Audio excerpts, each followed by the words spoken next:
I am 84 years old. I have lived in this house by myself for 12 years now. When my husband Arthur passed, the neighbors started looking at me differently. They stopped waving from their driveways and started offering help I did not ask for. You should sell this place, they said. It is too big for one woman. You should move to a community. You will be safer there. You will not be so isolated. Well, it has been 12 years. I have not sold the house. I am not in a community. And I am not isolated. I am perfectly, wonderfully content. I am not lonely. I have never been lonely, not really.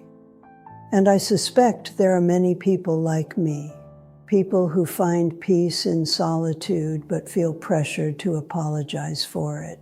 The world tells us that aging alone is a tragedy waiting to happen. It tells us we need constant noise to prove we are still alive. So I wanted to share what I have discovered.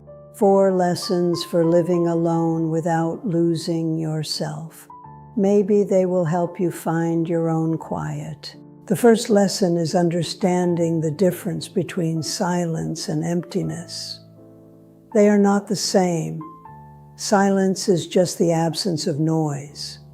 Emptiness is the absence of purpose. You can be in a room full of shouting people and feel empty.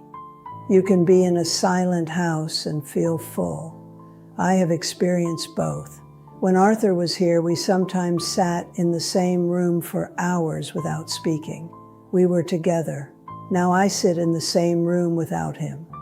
I am alone, but I am not empty. Loneliness is not about how many people are in your house. It is about whether you feel connected to the world outside your head. You can feel connected through a single phone call.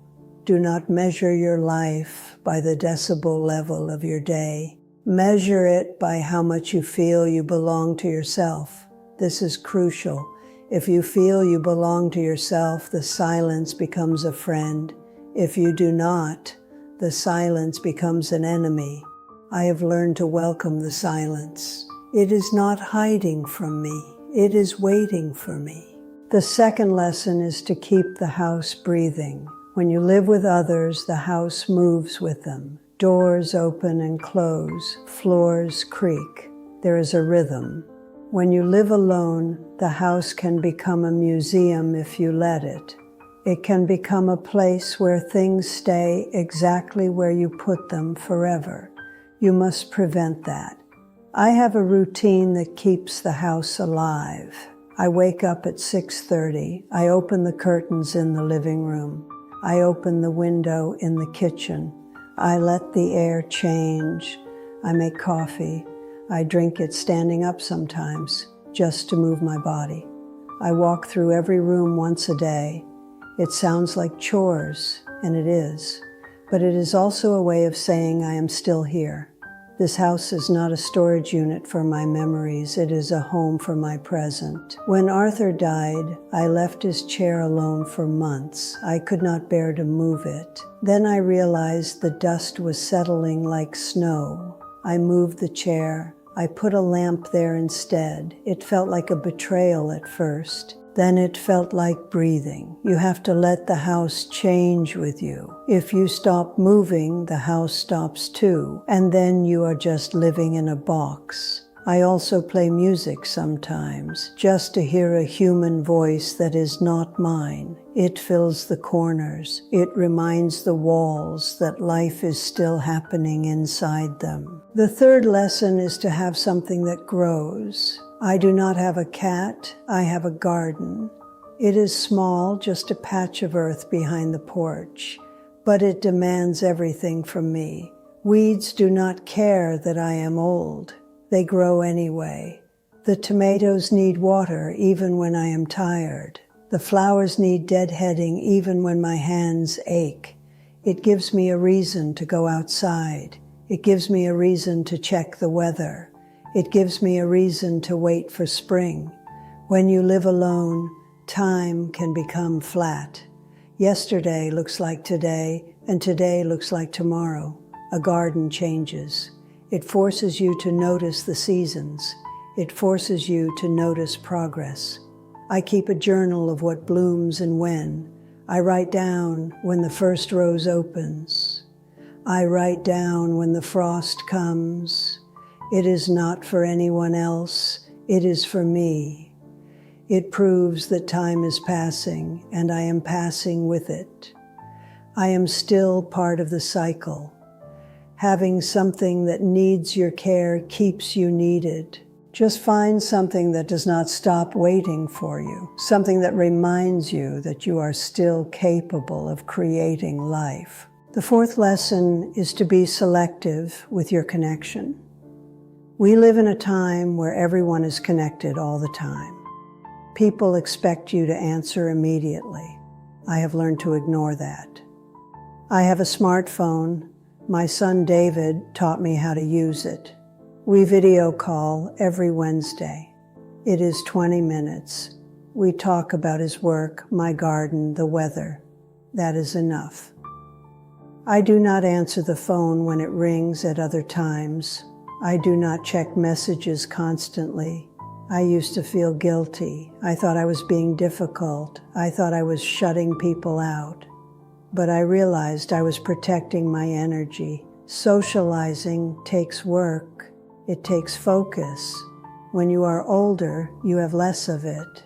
You cannot spend it on people who do not matter. I have 2 friends I see in person. We meet for lunch once a month. We sit in silence sometimes. That is real connection. The rest is noise. Do not let the world tell you that you need to be popular. You need to be known. There is a difference. One real friend who sees you is better than 100 followers who just see your picture.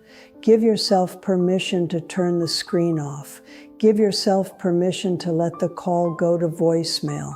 Your peace is more important than their expectation. The world moves fast now. You do not have to move with it.